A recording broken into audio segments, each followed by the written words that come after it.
Hello বন্ধুরা, ঘরের তৈরি রান্নার চ্যানেল থেকে তোমাদের ধন্যবাদ।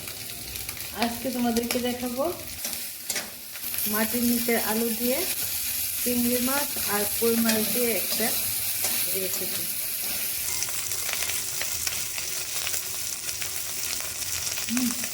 এই দেখো, কড়ার মধ্যে চিংড়ি মাছ আর কই মাছটা ভেজে নিচ্ছি আর আলুগুলো সিদ্ধ করে রেখেছি। কড়াইতে তেল দিলাম, মেথি সোমবার দেবো। এটা মাছটা তুলে নিয়েছি ভেজে। এখন মাছটা আলু তোমার কড়াইয়ের মধ্যে রসুন বাটা দিয়ে দিয়েছি। রান্নাটা একটু আনকমন, আলু সব তোমার তেলের মধ্যে ঝুল বানাচ্ছে সেই মতো।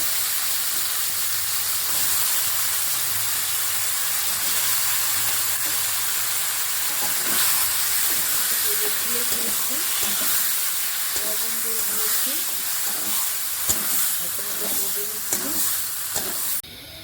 আমার আলুটা বেশি সিদ্ধ হয়ে গেছে, তার জন্য মাছটাও দিয়ে দিলাম, লবণও দিয়ে দিলাম। বেশি সিদ্ধ করা যাবে না, তাহলে স্বাদটা নষ্ট হয়ে যাবে। ঝোলটা দিয়ে দিলাম না, বেশি তো সিদ্ধ করা যাবে না। আর কিচ্ছু দিতে হবে না, এটার মধ্যে শুধু ধনেপাতা দিয়ে নামিয়ে নেব। এবার তরকারিটা রেডি হয়ে গেছে, ধনেপাতা দিলাম, এবার নামিয়ে নেব।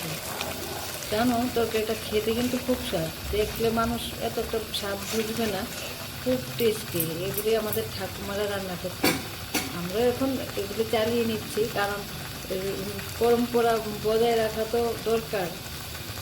তোমরাও একটু খেয়ে দেখবে, লাইক করবে, সাবস্ক্রাইব করবে, শেয়ার করবে, কমেন্টে বলবে কেমন হয়েছে।